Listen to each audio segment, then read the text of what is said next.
আচ্ছা, আজকে আমাদের কাছে মোট 11টা অভিযোগ এসেছে। সব কয়েকটা হচ্ছে এনফোর্সড ডিসঅ্যাপিয়ারেন্স বা গুমের ব্যাপারে। এর মধ্যে 9টা পরিবারে 9টা অভিযোগের মধ্যে 10 জন মানুষের কথা আছে যারা বিভিন্ন সময় গুম হয়েছেন, আজ পর্যন্ত ফিরে আসেননি। যদি নামগুলো বলে যায় এক এক করে, আমিনুল ইসলাম এবং আনিসুর রহমান 31/10/2011-তে তারা নিখোঁজ, র্যাব কর্তৃক অপহৃত হন এবং আজ পর্যন্ত ফেরত আসেননি। সোহেল মিয়াজি রানা মুন্সিগঞ্জ থেকে 3/2/2014 তারিখে অ্যারেস্ট হয়ে যান, তারপর থেকে তাদের আর কোনো খোঁজ পাওয়া যায়নি। আবদুল্লাহ নামে একজন, যিনি বনানী থেকে 10/7/2011 তারিখে নিখোঁজ হয়ে যান, তাকে আজ পর্যন্ত পাওয়া যায়নি। ইকবাল হোসেন আগারগাঁও থেকে 3/12/2011, তাকে ল এনফোর্সিং এজেন্সি উঠিয়ে নিয়ে যায়, আজ পর্যন্ত ফেরত আসেননি। আইনুল ইসলামকে 4/7/2020 তারিখে নারায়ণগঞ্জের মদনপুর চৌরাস্তা থেকে তুলে নিয়ে যাওয়া হয়, তিনি আজ পর্যন্ত ফেরত আসেননি। মোহাম্মদ সাজু 27/8/2018 তারিখে মোহাম্মদপুর থেকে তাকে তুলে নেওয়া হয়, তিনি আজ পর্যন্ত ফেরত আসেননি।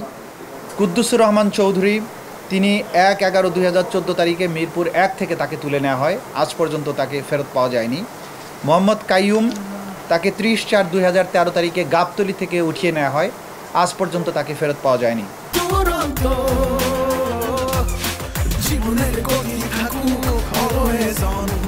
মোহাম্মদ মোস্তফা ভাসানটেক থেকে তাকে 6/6/2020 তারিখে তুলে নেওয়া হয়, তাকে আজ পর্যন্ত ফেরত পাওয়া যায়নি। এই 9টা পরিবারের মোট এই 10 জন মানুষ যাদেরকে উঠিয়ে নেওয়া হয়েছে আইন শৃঙ্খলা রক্ষাকারী বাহিনী, কখনো প্লেন ড্রেসে, কখনো র্যাবের পোশাকে, কখনো ডিবির পোশাকে, বিভিন্ন পরিচয়ে আইন শৃঙ্খলা রক্ষাকারী বাহিনী তাদেরকে তুলে নিয়ে যান।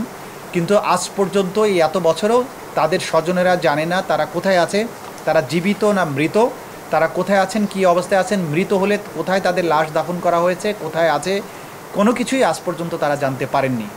তারা গুমের শিকার পরিবারদের আরেকটি সংগঠন আছে, বাংলাদেশ গুম পরিবার, এই নামে তারা একটা সংগঠন করেছেন। এইখানে আমাদের কাছে তারা একটা তালিকা দিয়েছেন, প্রায় এখানে 64টা গুমের ঘটনার তালিকা আমাদের কাছে তারা দিয়েছেন, যে এই পরিবারগুলো একত্রিত হয়ে তারা বিভিন্ন জায়গায় এই গুমের শিকার ব্যক্তিদেরকে ফেরত পাওয়ার জন্য নানান জায়গায় ধর্ণা দিচ্ছেন।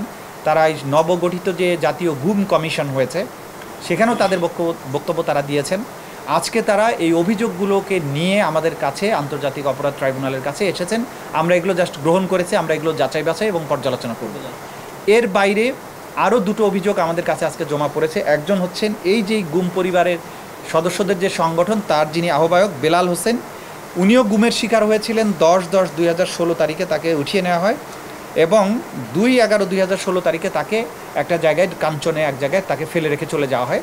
তিনি প্রেজেন্ট আছেন, তার কাছ থেকে আপনারা তার বক্তব্যটা জানতে পারবেন। এবং আরেকটা আলোচিত ঘটনা যেটা হয়েছিল, অ্যাডভোকেট সোহেল রানা, তিনিও এখানে উপস্থিত আছেন, তাকে 10/2/2015 তারিখে উঠিয়ে নেওয়া হয় এবং 13ই আগস্ট 2015 তারিখে 6 মাস 3 দিন পরে তাকে আবার ফেলে দিয়ে যাওয়া হয়। তার মানে এই যে 11টি পরিবারের ঘটনা আমরা বললাম, 2 জন মানুষ ফেরত আসতে পেরেছেন আর বাকি 10 জন আজ পর্যন্ত ফেরত আসেননি। এই যে অপরাধগুলো সংগঠিত হয়েছে সেগুলোর ব্যাপারে অভিযোগগুলো আমরা পেয়েছি। যেহেতু এগুলো আমাদের এই আন্তর্জাতিক অপরাধ ট্রাইব্যুনালের আইনের অধীনে এনফোর্সড ডিসঅ্যাপিয়ারেন্স একটা অপরাধ হিসাবে গণ্য, সেই হিসাবে আমরা এটা পর্যালোচনা করে দেখে যথাযথ আইনগত ব্যবস্থা গ্রহণ করব।